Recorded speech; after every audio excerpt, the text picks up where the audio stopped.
Jeff Houghton here with Don Harkey with People Centric Consulting Group.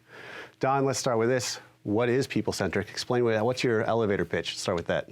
Well, so when you think about people-centric, right, we think about how much time we spend at work and all the people that are there. We think of two things. You think of empowerment and alignment. Okay, empowerment means getting the most out of each person. So like, I want to go to work, I want to be empowered, I want to feel like I do what I do, and I get to contribute every day.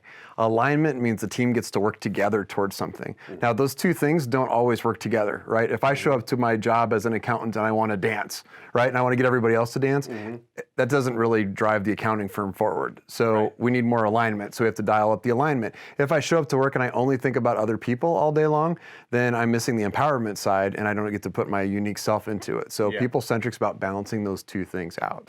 And I imagine that if, whether it's a small company or a large company, the people running it have a lot of things to focus on. It can be hard. They can lose track of it or lose sight of it pretty easy, I would imagine. Yeah, and it's amazing how many times we can go to an employee and say, tell us what you do during a day. And then we will go to the manager and say, tell us what you think the employee does during the day. And you'll put those two lists together and they're like, those two things are not the same things as what we thought. Oh. That happens a lot on a day-to-day basis. Yeah. You get so lost in the noise of the work that I think a lot of businesses just do what they do and they forget to design the business to work with people. Yeah. And as humans, we need to know why we do what we do at the end of the day. And have like proper expectations. I mean, that works for work, it works for parenting, it works for marriage, like having the expectations. So what you're saying is they have different expectations of what they should be doing and then what they should be accomplishing, I imagine. Yeah, and how it impacts even the company at the end of the day, right? Yeah. A great game of business called the line of sight. It's the idea of what I do on a day-to-day basis, how does it impact the company, and then how does the company impact me? And that is missing on a lot of companies, unfortunately. So what does that look like for you guys? So you guys have this skill set, you have this experience. What does that look like for a company that's brought you in? What does that look like? So first of all, I mean, to reach out to us in the first place, I think a lot of people are used to consultants coming in and telling them what to do.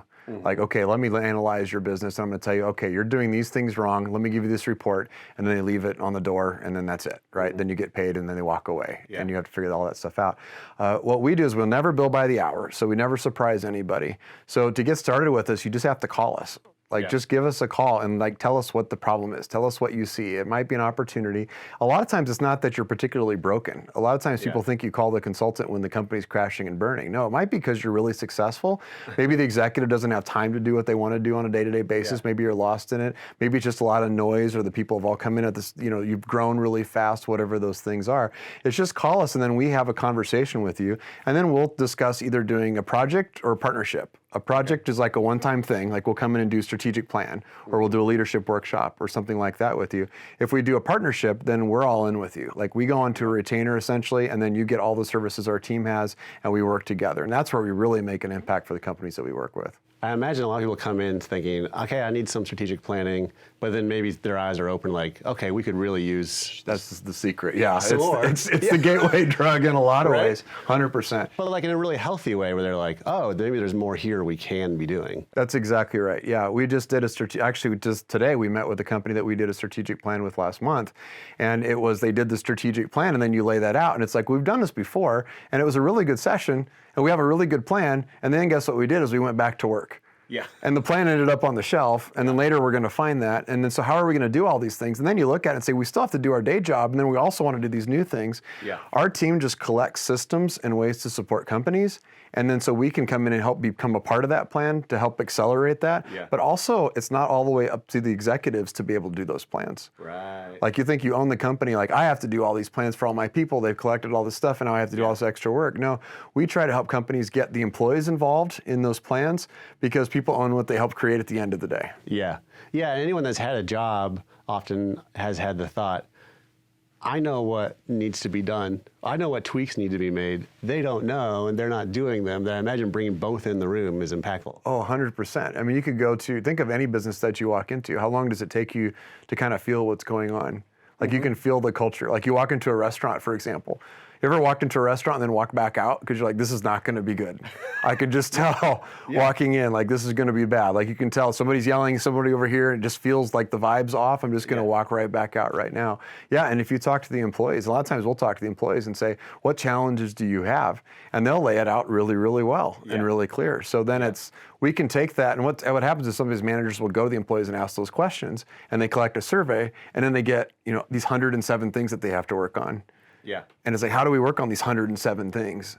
And what we do is say, okay, let's us help you to work through those things with your people. Let's get them involved with this, and then we can work together. And I imagine that building, I guess I'd call it like a portfolio of experience, then gives you more to lend to future companies, that you have your strategies and your systems and those sorts of things, but I imagine you learn along the way too. A lot. So we don't have to, there's not a set system that we use for everybody.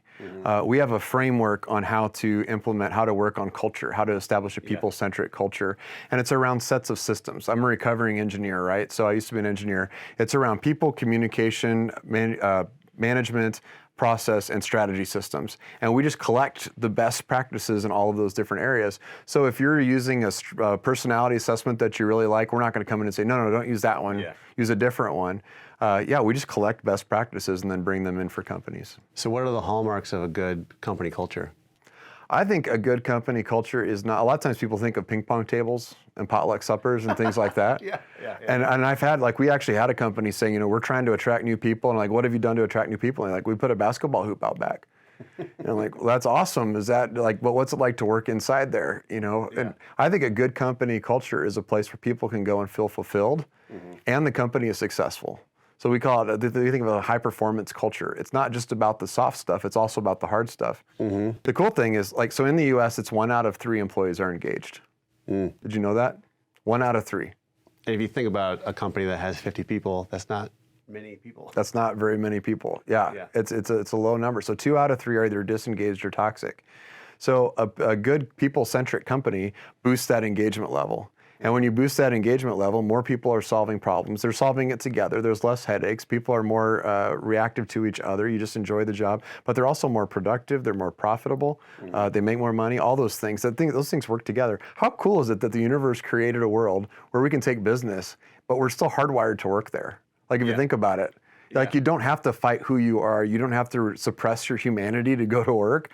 Actually, it's releasing that humanity that makes it most productive. It's doing what you're passionate about with other people towards a common purpose. Turns out you actually are more successful at doing that. And it seems like it takes out that, almost like underlying combativeness of we're the executives and we're the employees and we're going to be combative. What you just said is, I would imagine it would be music to employees' ears and music to the executive team's ears. Oh, it's funny when we go in, because we'll talk to the employee, we'll present a lot of times and say, here's People Centric, here's what we do, and we'll talk about the culture, and the employees are going finally, yes, that's awesome. But then the group that's really excited are the managers. And a lot of times it's the middle managers and the executives that are the most excited.